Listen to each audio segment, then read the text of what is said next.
Bonjour à tous, dans cette vidéo nous allons voir comment déterminer les variations d'un trinôme à partir de sa forme canonique. Dans l'exemple, on nous demande de déterminer le tableau de variation sur grand R des fonctions polynômes du second degré suivantes qui sont données sous forme canonique. Et effectivement, nous avons trois fonctions f, g et h qui sont données sous leur forme canonique. Alors pour déterminer le sens de variation d'une fonction du second degré donnée sous forme canonique, eh bien, il y a une propriété à connaître et que nous allons rappeler.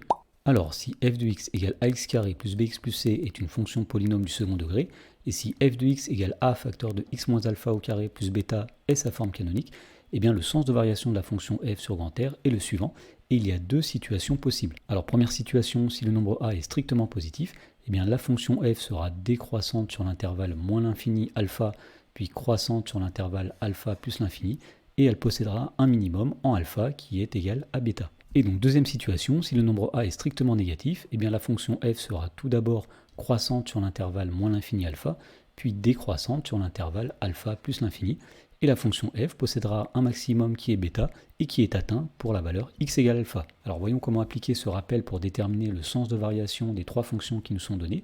Donc la première fonction c'était f de x égale 2 facteurs de x moins 5 au carré plus 1. Donc ici nous avons la forme canonique de f. Le nombre a, nous voyons qu'il est égal à 2. Le nombre alpha, ici, est égal à 5. Et le nombre bêta, c'est la constante, il est égal à 1. Alors, on voit ici que le nombre a est strictement positif, donc nous sommes dans la première situation qui est ici. Donc, on peut à présent déterminer le tableau de variation de f. Donc, tout d'abord, x va de moins l'infini jusqu'à plus l'infini. Il nous faut mettre maintenant la valeur de alpha. Ici, nous voyons que alpha est égal à 5. Et on sait que la fonction f sera tout d'abord croissante puis décroissante, autrement dit f est décroissante sur moins l'infini 5, puis croissante sur 5 plus l'infini. Et pour déterminer le minimum de la fonction f sur grand R, eh bien, il suffit de prendre le nombre bêta, donc le minimum ici sera 1. Dans la question numéro 2, on demande les variations du trinôme g tel que g de x est égal à moins 3 facteur de x moins 1 au carré plus 4. Donc on commence par repérer les nombres a, alpha et bêta. Alors le nombre a, on voit qu'il est égal ici à moins 3.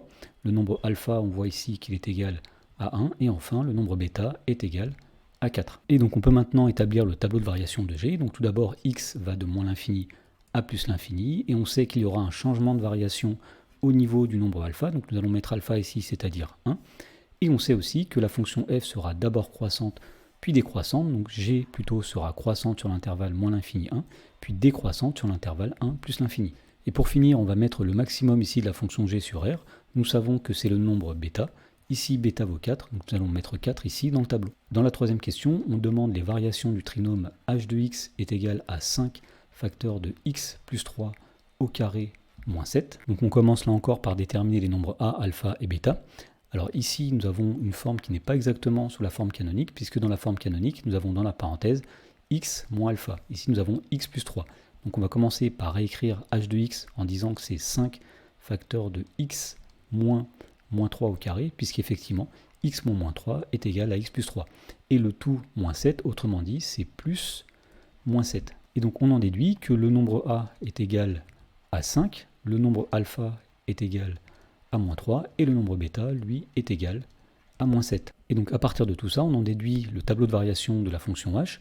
Alors puisque le nombre a est strictement positif, nous sommes dans la première situation qui est ici. Autrement dit, la fonction h sera tout d'abord décroissante sur l'intervalle moins l'infini alpha, c'est-à-dire moins l'infini moins 3, et h sera croissante sur l'intervalle alpha plus l'infini, c'est-à-dire sur l'intervalle moins 3 plus l'infini. Et pour finir, il nous reste à mettre le minimum de h sur grand R. Alors on sait que le minimum c'est bêta, puisque bêta est égal à moins 7, il suffit d'inscrire moins 7 ici.